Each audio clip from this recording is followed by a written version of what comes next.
Bismillahirrahmanirrahim. Assalamualaikum warahmatullahi wabarakatuh. Hamdan wa syukran lillah, salatan wa salaman daimani ala rasulillah Muhammad ibn Abdillah, amma ba'd. Qala al-musannifu rahimahullahu ta'ala wa nafa'ana Allahu bi'ulumihi, amin.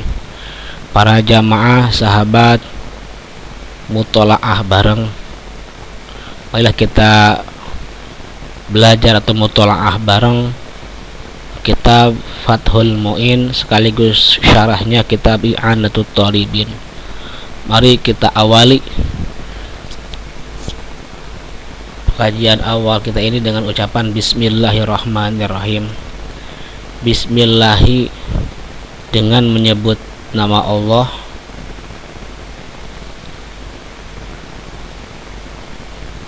Ar-Rahmani, yang memiliki sifat Rahman, Ar-Rahimi, dan yang memiliki sifat Ar-Rahim. Penting di dalam setiap melakukan pembelajaran kita mengawali dengan Bismillah. Ulang menyatakan di sini sekitar baris berapa ya? Di sini bisa dilihat lah ya. Walakin yanbaghi at-takallumu 'alaiha min jinsil fanni al-masyru'i fihi wifa'an bihaqiha. Dan tetapi mesti mengucapkan bismillah dari setiap jenis fan yang akan dibuka atau ditumandangkan, wifa'an bihaqiha, tujuannya untuk memberikan hak terhadap kitab. Kemudian para jamaah, ada bintang di dalam syarahnya, itu ada tulisan bintang. Jadi walhasilu, dan kesimpulannya, annaha ta'tariha al-ahkamul khamsah. Intinya bahwa hukum membaca bismillah itu ada 5. Yang pertama al-wujub, hukumnya wajib, kama fis sholati indana ma'asyiras syafi'iyah. Membaca bismillah hukumnya wajib sebagaimana baca bismillah dalam sholat atau ketika mau sholat. Ini menurut mazhab Syafi'iyah. Yang kedua istihbab atau sunnah. Sunnah terbagi dua, ada ainan, yang kedua kifayatan. Sunnah ainiyah, mengucap bismillah kama fil wudu'i wal ghusli, sebagaimana di dalam wudu dan mandi besar. Kemudian yang sunnah yang kedua yaitu sunnah kifayah, membaca bismillah hukumnya sunnah kifayah kama fi aklil jamaah, ketika makan berjamaah maka sunnah kifayah salah seorang membacakan bismillah. Kemudian wakama fi jima'i zaujaini, begitupun ketika suami dan istri melakukan hubungan jima, maka sunnah kifayah salah seorangnya membaca bismillah. Kemudian hukum yang keempat adalah hukum yang selanjutnya adalah tahrim atau haram. Haram, yang mana haram di sini disebut adalah haram zati, haram yang sifatnya zatiyah. Maka kalau kita melihat haram yang sifatnya zatiyah, maka di atasnya ada di sini adalah fatu haramu alal muhrimi li zatihi kazina. Ketika seseorang akan melakukan hubungan zina, karena zina itu zatiyahnya haram, maka haram membaca bismillah.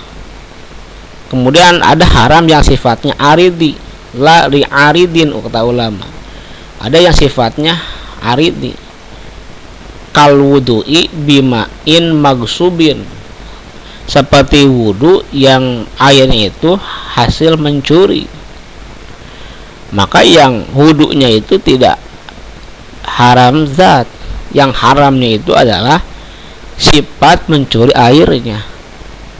Maka ketika berwudu menggunakan air yang tidak izin dulu, tetap dibolehkan membaca bismillah. Itu yang ketiga ya.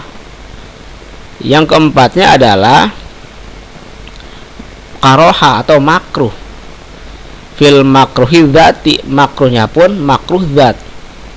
Bisa dilihat di atas bahwa wa tukrahu alal makruhi li dzatihi, yang dimakruhkan makruh membaca bismillah, hukumnya makruh ketika melakukan sesuatu yang makruh secara zat.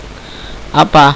Kan nadri li farzi jaujatihi, seperti melihat kepunyaan istrinya.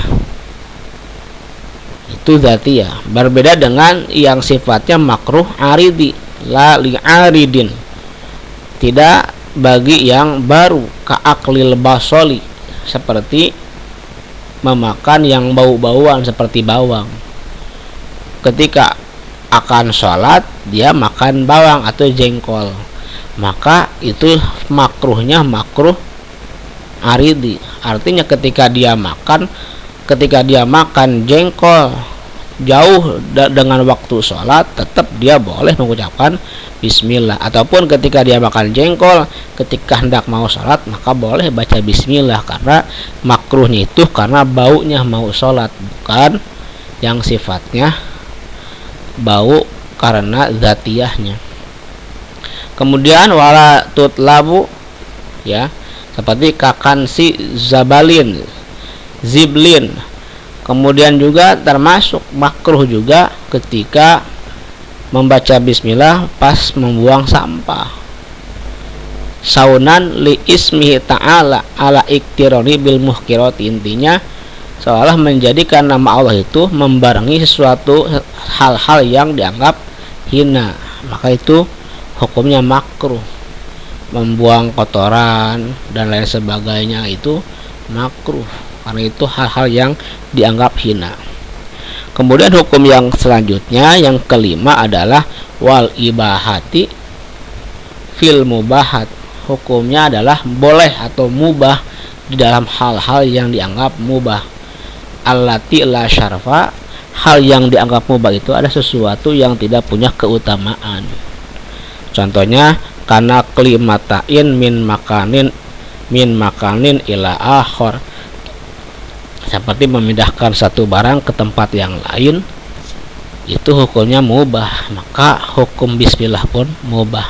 Tapi ada penjelasan yang lain bahwa hukum membaca bismillah pada sesuatu yang mubah seperti makan, minum, maka hukumnya bisa menjadi sunnah, karena kita disunahkan membaca bismillah sebelum makan ataupun sebelum minum. Jadi kepada sifatnya yang mubah bisa meningkat menjadi yang sunnah. Demikian itu sepintas tentang masalah hukum bacaan bismillah.